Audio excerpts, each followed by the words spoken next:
Chapter 16. "Bryce," said the old woman, "get away from that rabbit. I ain't paying you to stand and stare." "Yes, ma'am," said Bryce. He wiped his nose with the back of his hand and continued to look up at Edward. The boy's eyes were brown with flecks of gold shining in them. "Hey," he whispered to Edward. A crow settled on Edward's head, and the boy flapped his arms and shouted, "Go on, get!" And the bird spread his wings and flew away. "Bryce!" shouted the old woman. "Ma'am," said Bryce. "Get away from that rabbit. Do your work. I ain't gonna say it again." "Yes'm," said Bryce. He wiped his hand across his nose and, "I'll be back for you," he said to Edward.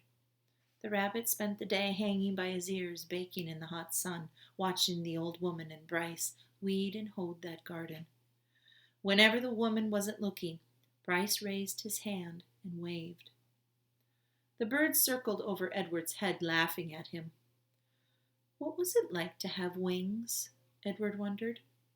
If he had had wings, when he was tossed overboard, he would have not sunk to the bottom of the sea. Instead, he would have flown in the opposite direction, up to the deep, bright blue sky.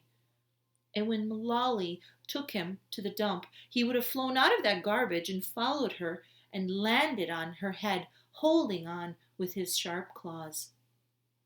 And on the train, when the man kicked him, Edward would not have fallen to the ground. Instead, he would have risen up and sat on top of the train and laughed at the man. "Caw, caw, caw!" In the late afternoon, Bryce and the old lady left the field. Bryce winked at Edward as he walked past him. One of the crows lighted on Edward's shoulder and tapped him with his beak at Edward's china face, reminding the rabbit with each tap that he had no wings, that only he could fly and he couldn't. He could not move on his own at all in any way. Dusk descended over the field, and then came true dark. The whippoorwill sang out over and over again, "Whippoorwill, whippoorwill." It was the saddest sound Edward had ever heard. Then came another song, a hum from a harmonica. Bryce stepped out of the shadows. "Hey," he said to Edward. He wiped his nose with the back of his hand, and then he played another bit of a song on the harmonica.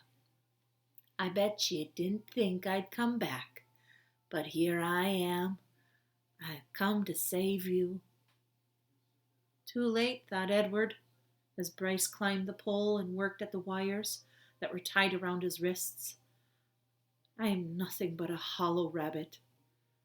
Too late, thought Edward, as Bryce pulled the nails out of his ears. "I am only a doll made of china."